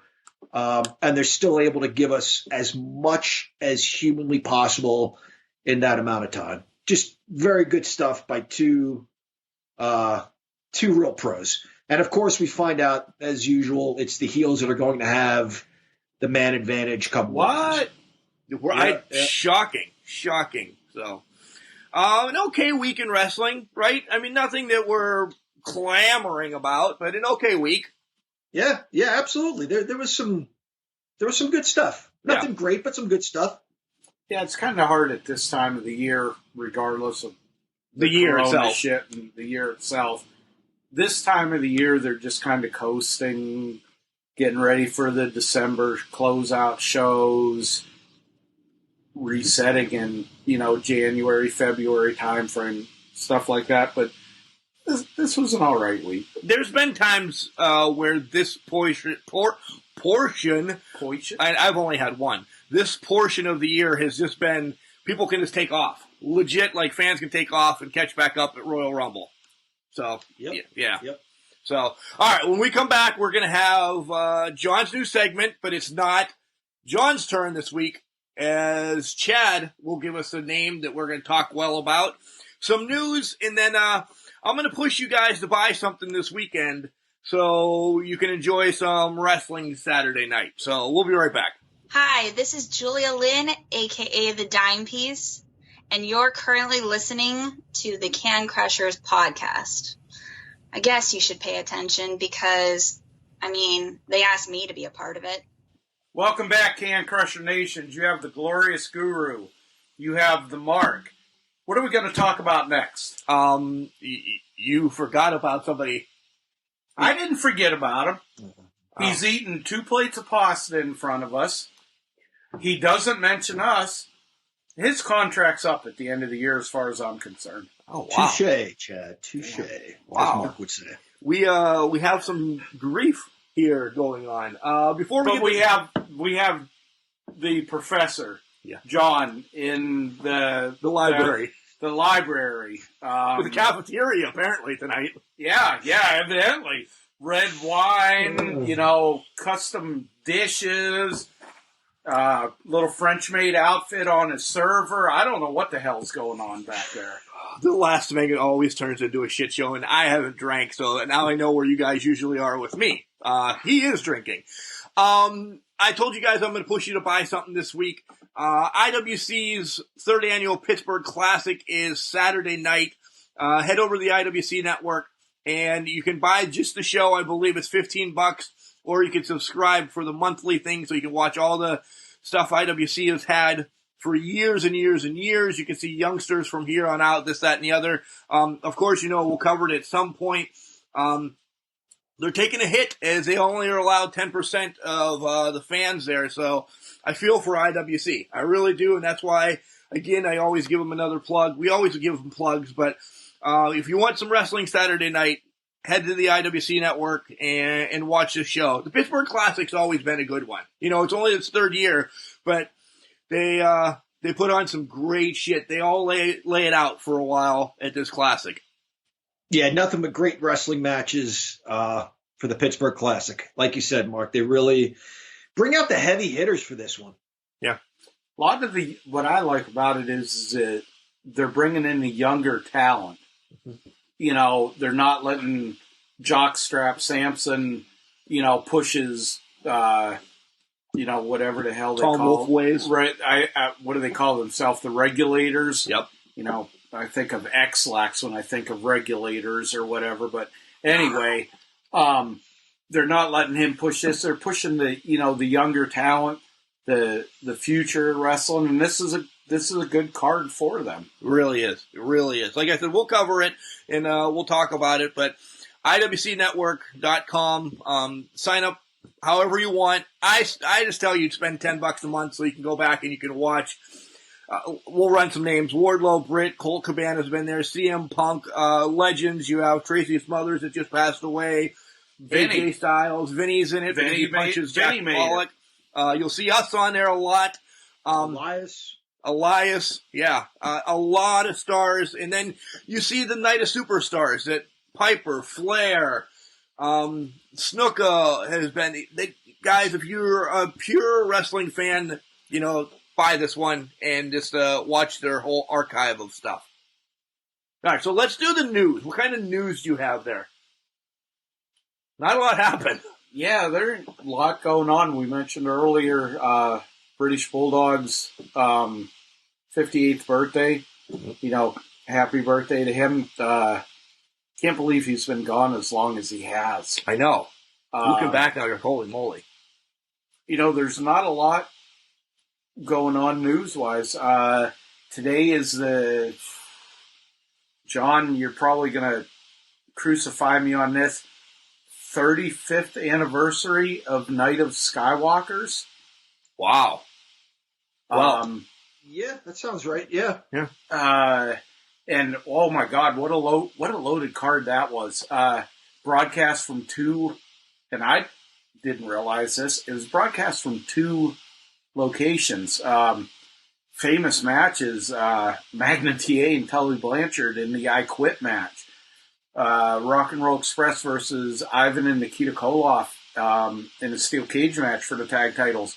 Of course, the scaffold match. The scaffold match. Jim Cornette's famous, supposed to be caught by Bubba Rogers, and breaks his legs. Bubba's like, you dropped too fucking quick, and Cornette blows out both of his knees.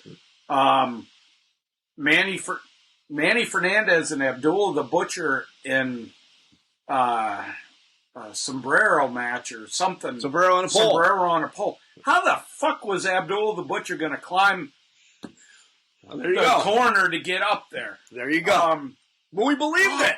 Guy, world class alumni, Black Bart versus Sam Houston for the Mid-Atlantic title. Great card. My God. One of my favorites yet to this day.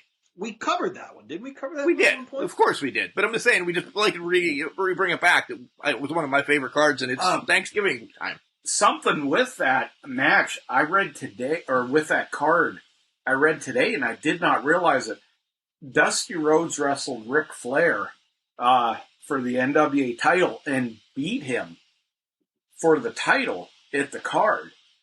And then, before the next week's airing, Tommy Young, who was the original referee in the match, disqualified Flair for interference by one of the Andersons, I believe, and the title was returned via the week, during the week to Flair. So Dusty, he won by disqualification, but on the pay-per-view itself, he won the title, which would have been his second or third. Third, John? Is that what you said? I think it's his third. I think it would have been his third. Yeah. I think it would have been his third. So there was a bit of and the history with that was there was a bit of a fuck up on the referee's part and everything like that. And in the early days of pay-per-view and everything, they only had a certain amount of time. They couldn't go over. It wasn't like, okay, you got 3 hours. Okay, they had maybe in-ring action, whatever, of 2 hours and 30 to 40 minutes or something like that. And the finish was fucked up, and they just had to go with it and then come back around. Yeah, that was closed caption. It wasn't really even pay-per-view that you had to go to like a church or something. Closed circuit. Oh, yeah, closed captioning. Oh, yeah, closed circuit. Yeah, you could only see it by the words text on the bottom. Yeah, right. You're good, Mark. You had to read the whole damn event. All right, go to hell. John, introduce your shtick, and we'll get Chad's name, and we have to speak nicely to somebody. All right, so a couple of weeks ago, we introduced Let's Love Them While We Have Them. In light of all of the talented people we've lost over the years, and especially this year, rather than wait until they're no longer with us, we will love them while we have them. Got it. We discussed Vince and Stephanie so far. Chad, whose name have you brought to the table this week? Vince Russo. I knew it. Oh, okay. No, I'm glad to hear that name. Go ahead, John. I knew it was going to be him. I honestly did. Oh, there was a toss-up between him and somebody else, but... Well, you'll be back around. Yeah, I'll be back around.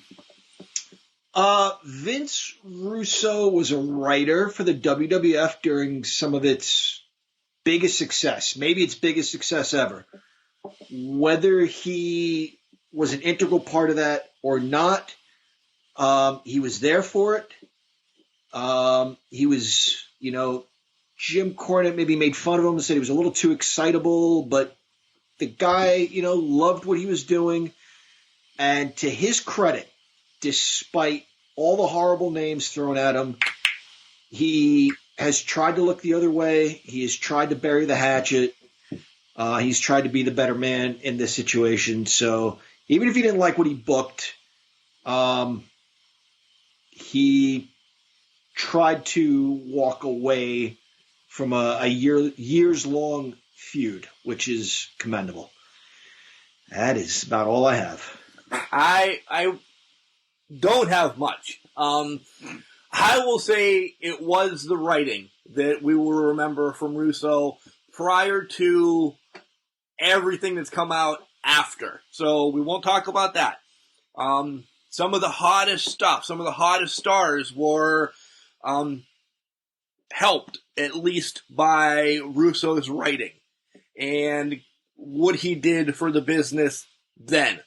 And I mean this all when he was off air. We're only speaking nice. So once he became an on-air personality, I will no longer speak. So that's what I have to say about Vince Russo. Wow. Nice, Chad. You picked him, so you have to speak nice. Vince Russo. Do y'all remember Barry Switzer? You know who Barry Switzer is? Yeah. Who's Barry Switzer, Mark? He coached Oklahoma, then he coached the Dallas Cowboys as well. Then there maybe another team, but he was a football coach. What did he do with Dallas? Do you remember? Probably. He won a Super Bowl with Dallas. Yeah. First year coaching. Vince Russo is the Barry Switzer of professional wrestling in that he inherited the talent, the momentum and such, and he did for the time. I don't want to say what was appropriate, but what was needed. Do I necessarily like what he did for wrestling? Or I want to say for WCW? No. But he did what he was, what got the ratings. He did, regardless of if it was the, Kenny Omega sweepers up in a cage above the ring dancing type deal. You're going bad. Or firing Fifi, who was Ric Flair's manager, or whatever the hell. He did what he was paid to do. I don't have anything against the guy. The podcasts are great with him. The funniest thing that I have on Vince Russo is the restraining order that he put out on Cornette that I paid $5 for an autographed copy of it. Of course. From Jim Cornette but it went to and Cornette still sells them. It goes to childhood cancer. And it's just funny. And, John said about him trying to bury the hatchet this year, roughly a month ago or whatever the hell it was, Jim Cornette's birthday. Vince Russo sent him a tweet and wished him happy birthday and said, hey, regardless of all the shit that we've gone through and said about each other and everything like that, he said, happy birthday. I'm still glad you're around. See? And that said a lot to me about the person that he is versus the person that was doing the TV bullshit. That's why I said once he became on air, it completely changed. Making himself champion, making David Arquette champion, blah blah blah. We could beat that shit to death, but he seems to be kind of a changed man. And Cornette talking about him, saying, wow, he even sent me this. Thanks, buddy. See, that was kind of I was like, damn, have I drank that much or smoked something fucking funny to hear that? All the above. And that was that. All right, bro. Seriously, bro. Cheers to being here, bro. Here's to Vince Russo, bro. Cheers to Vince Russo. Yep. Yeah, thinking of Vince Russo, I got to piss. So there you go, Vince Russo. All right. So, all right, guys, we're going to wrap this one up, and great show again. Don't forget, we've already have some in the hopper. They're already at cancrusher69@gmail.com. Next week, it's returning. It's Ask Can Crushers. Send in your questions. Get them in. We'll be accepting them until probably, I don't know, Friday when I can write them all down. What? I thought it was Saturday. It was yesterday, right? Yeah. They had until the Saturday after Thanksgiving, which was yesterday. Well, you're expanding the deadline now? Yeah, it's a whole week. I can write them down. All right. Yeah, why not? No, of course. No, Hey, let's get some of our guests. Shout out to guys like Jack Pollock, even the fat bastard Jock Sampson. We've never had him on. Maybe Katie Arquette, Andrew Palace, Justin or Jenny Plummer. Right.